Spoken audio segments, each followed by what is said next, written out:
Bob Liggett has grown giant pumpkins in Circleville, Ohio for many years.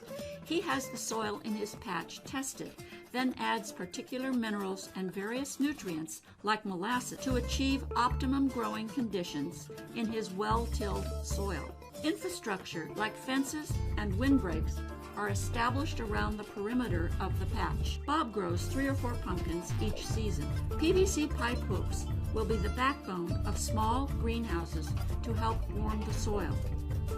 In addition, heat tape coils are buried in the soil where the baby plants will be set out. He uses seeds from his own winning pumpkins as well as seeds from other growers.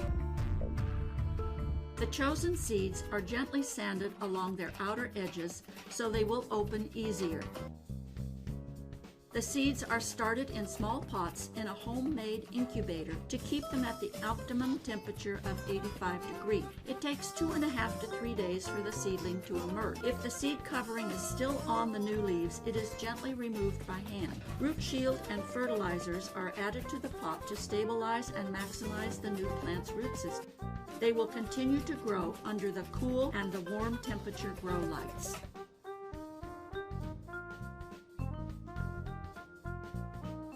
Bob has become somewhat of a chemist, mixing up early growth fertilizers like root shield and a 10-52-10 compound plus seaweed. Now everything is ready. Time to dig a hole in the warmed up soil. Here is the new plant, healthy and ready for planting. Notice the third small leaf. The plant will grow in the opposite direction from that leaf. Best to tilt the little plant toward its growth direction when setting it down in the hole. Mycorrhizal is spread around the root ball and the hole is filled up. A final drink of fertilizer tops off the planting. Keeping the plant warm will ensure a good start. The greenhouse once again becomes useful at this point, along with a heat lamp. Voila! 2 weeks later and the plant is growing nicely. Now it's time to shield it from the sun, as well as provide a windbreak.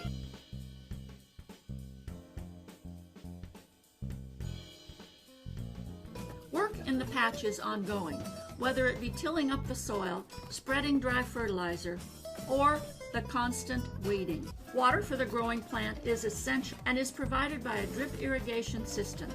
The drip tapes are fed from a long manifold with plenty of connections for each plant. The drip tapes are laid out in each plant as it grows larger. The main water point looks cumbersome, but it has a timer and a water meter to efficiently record plants' daily intake. In addition, nutrients can be directly fed into the drip tapes too. The tips of the spreading lateral vines are held low and the entire stem is buried to build a more stabilized root structure. If a stem is damaged, it is treated with medicines or cut away completely. This leaf has been sunburned. With all the constant attention, the plant just keeps growing and growing. And now the part you've been waiting for. Sex in the pumpkin patch. A male blossom is chosen and the petals are removed from the flower. The chosen female flower, which has been capped off, is now uncapped. She opens up and shows off her reproductive lobe. The male stamen, full of pollen, is generously spread on those lobes, and the female flower is closed up and capped again.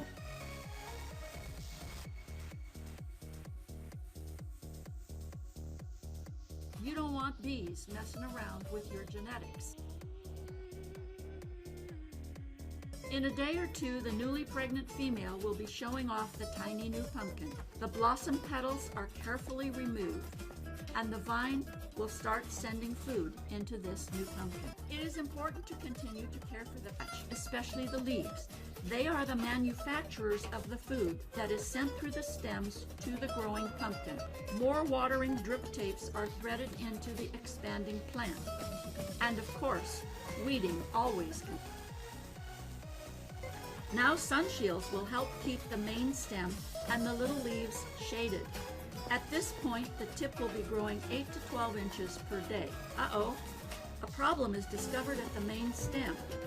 The crack is held open with sticks, and hydrogen peroxide is used to treat this wound. Fans are placed to keep the stem dry. Fans also help dry out cracks that may develop in the pumpkins themselves. Another hazard to the plant are bugs of various sorts. Sprays are used as well as traps for things like cucumber beetles. Speaking of traps, you don't want mice making holes in the pumpkin either. As soon as the days begin to shorten, Bob puts up his grow lights to keep the leaves producing food for the now giant pumpkins. The Circleville Pumpkin Show is the third Wednesday in October, and by then the giant pumpkins are as ready as they ever will be.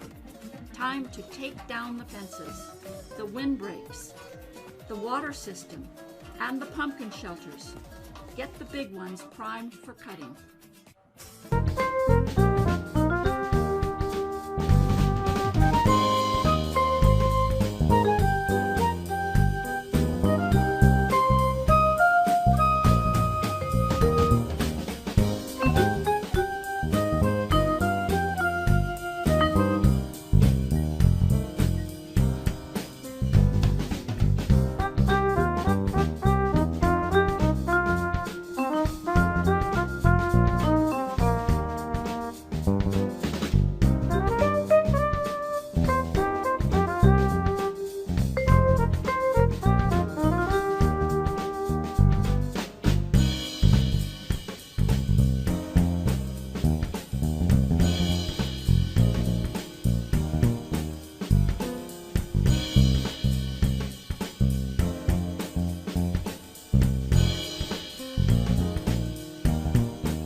Everyone holds their breath while the scale master activates the result. Wow, 1,964 pounds! A new Circleville Pumpkin Show record and Bob and Joe's personal best ever. A trophy, of course, and a nice check for the giant 1,964 Liggett winning pumpkin. And congratulations to all the growers for their giant pumpkins. What happens next? Well, what does one do with a giant pumpkin after the show? First, you get the seeds out. Grandkids make great seed divers. Then it is up to your Halloween imagination.